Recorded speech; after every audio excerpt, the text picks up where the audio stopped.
Si Nico ay mahilig mag-midnight snack, kaya palaging bumabangon sa kalagitnaan ng gabi para maghanap ng makakain.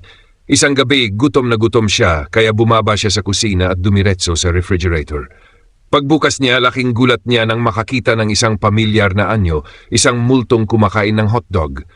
Napasigaw si Nico, "Ano ka ba? Bakit ka nandyan sa ref namin?" Tumingin ang multo sa kanya, ngumiti at sumagot, "Gutom din ako, bro. Sarap ng hotdog niyo." Halos di makapaniwala si Nico pero bigla siyang nainis. Akin yan Magugutom ako." Natawa ang multo at nagsabi, "Wala ka bang ibang multong alam? Karamihan nagpaparamdam para magtanim ng takot.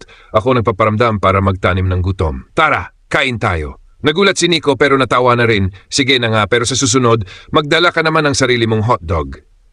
Simula noon, si Nico at ang multo ay naging magkaibigan. Pero tuwing gabi, kailangan nilang maghati sa midnight snack.